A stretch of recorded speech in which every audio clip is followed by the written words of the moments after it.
Welcome, bienvenidos, bem-vindo to the Soccermetrics Copa Libertadores show, a production of Soccermetrics and Soccer Down Here, the only English language podcast devoted to South America's premier club competition.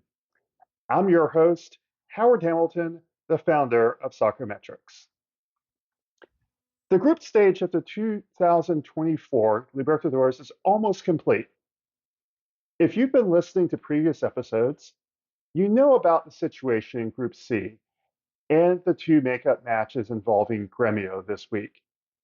One of those matches concluded about an hour before I started recording, and you're going to hear me talk about that match. I will review the entire group stage in a future episode, but the Libertadores moves very quickly from talking about the group stage to talking about the knockout stages, and that starts with the draw for the knockout stage, which occurred on Monday. Before I talk about the knockout stage, I am going to talk about the match between Huachipato and Gremio.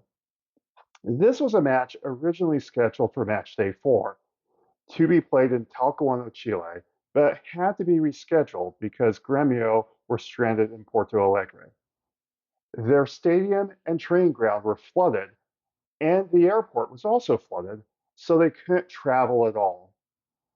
The domestic top flight in Brazil restarted over the weekend. Gremio played their league match with a reserve squad, and the first team made the trip to Chile for this huge match in the Libertadores. And the match between Huachipato and Gremio ended 1-0 to the visitors. The lone goal of the match was scored by Diego Costa, the former Atletico Madrid and former Spain stalwart, in the 5th minute. Gremio made their first foray into the box off a stolen Huachipato possession. Everton Galdino attempted multiple shots, and those shots were deflected out for a corner. And in the ensuing corner, Franco Cristaldo crossed in, and Diego Costa towered over his marker and headed down to the net. Now, it's important to point out that this goal happened at a period of the match where the field was relatively dry, and then the rains came down. And then the rains came down hard. Gremio were the dominant side of the first half. Jefferson, Soteldo, and Everton were very strong in the forward half. And Pepe, Soteldo, and Carballo hit the post for Gremio. The closest that Huachipato came to scoring, or at least a half of a chance at scoring, was when Antonio Castillo hit a cross in the far left wing, and the ball grazed the crossbar of Gremio's keeper, Agustin Marchesín. In the second half, the rains continued, and huge puddles started to form on the pitch. And it became very difficult for Huachipato to play the possession football that they're much more accustomed to. Nevertheless, Huachipato attempted a really fierce shot from the far left flank that hit the far post. And Marchesín was called upon to make several key saves early in the second half. As the match continued, the rain continued to fall. Gremio retreated more into their half, and they were happy to let Huachipato attempt to play a game that was unsuited to them, a more direct style of play in which the physical attributes of Gremio's players became more apparent. So in the end, Gremio gained an important 1-0 away victory in Chile.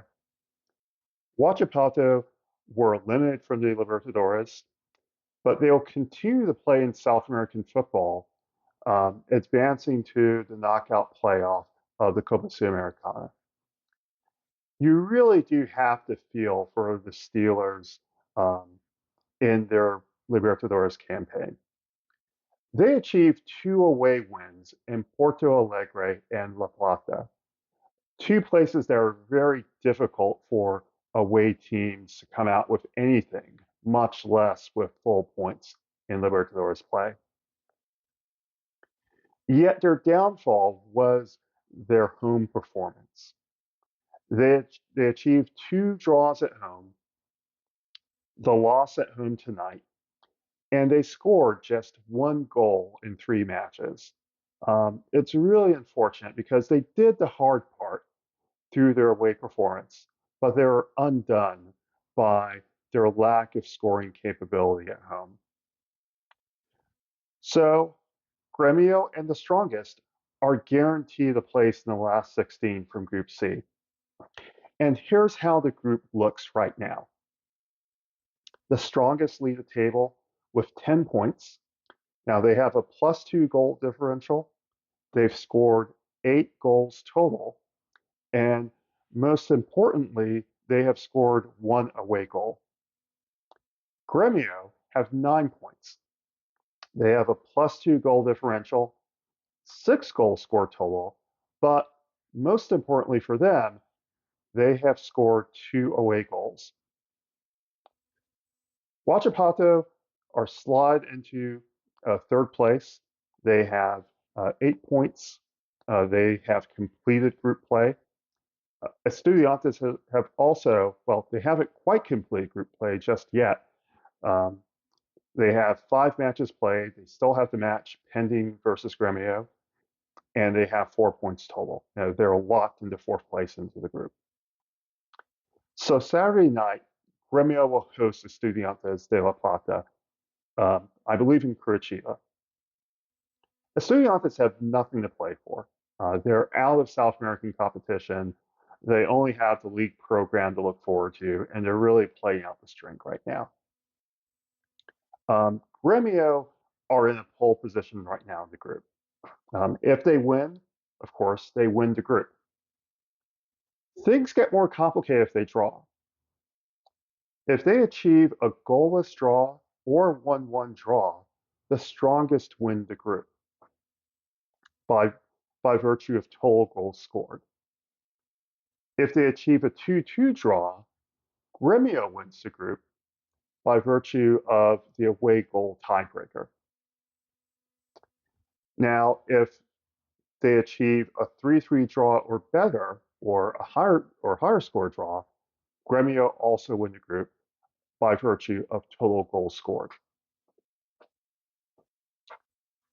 So that's where things stand in Group C, and it simplifies the permutations for the knockout stage draw.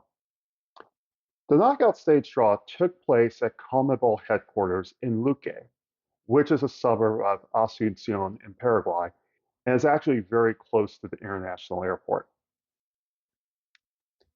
The 16 teams were grouped into 2 groups. The group winners, which are designated seeds 1 through 8, and group runners-up, which were designated seeds 9 through 16.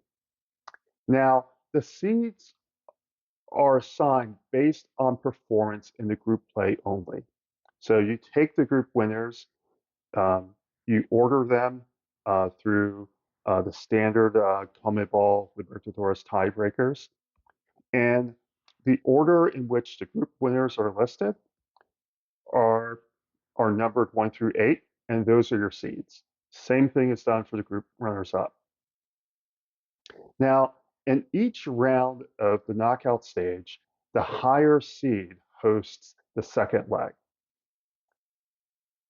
In my opinion, I don't really have a problem with seeding the teams. I do have a problem with seeding based on performance in the group play only.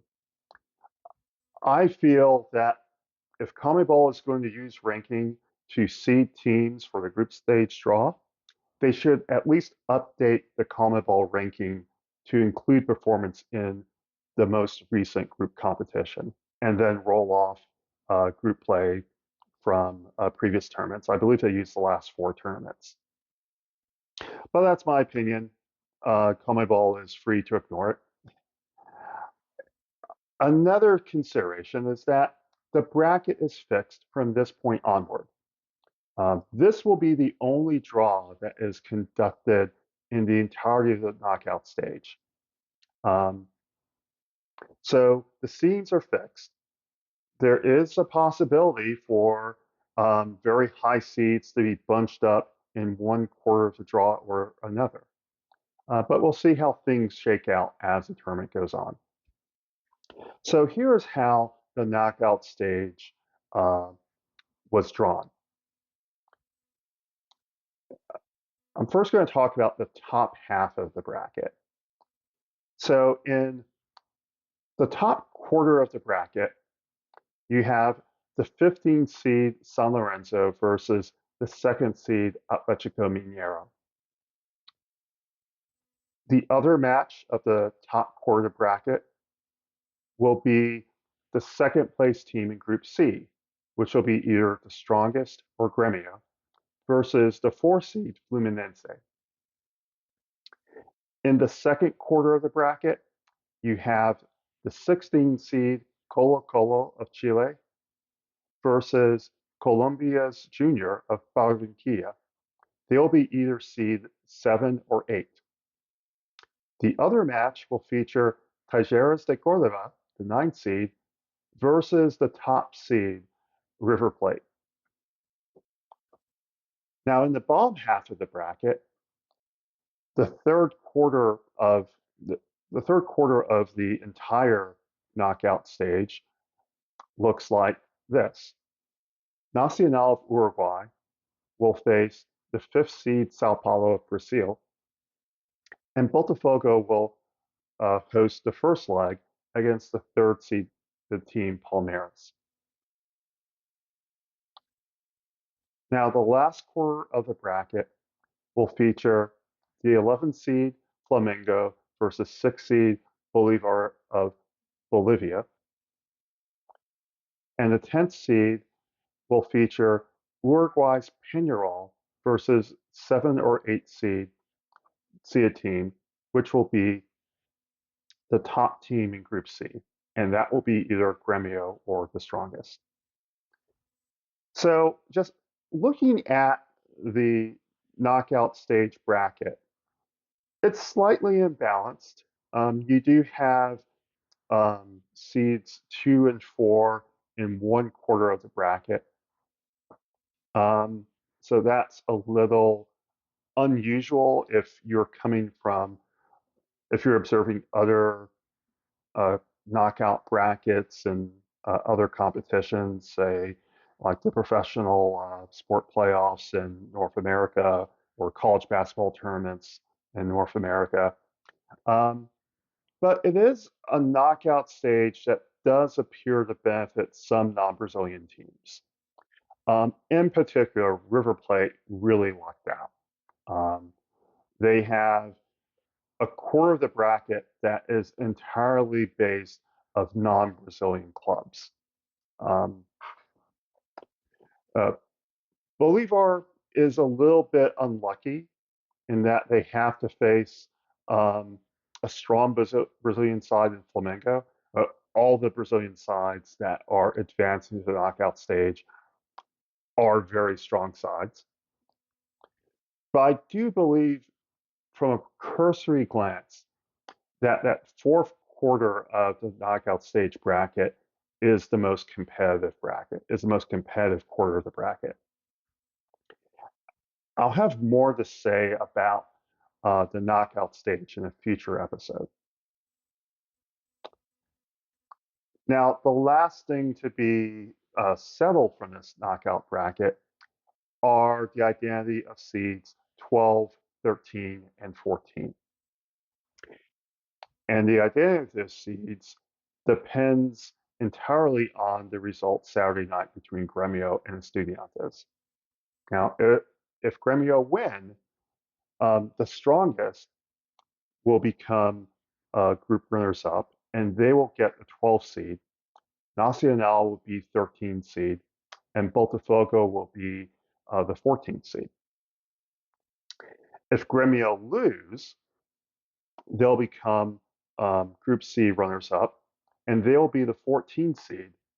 Nacional will be number 12, be Botafogo will be number 13.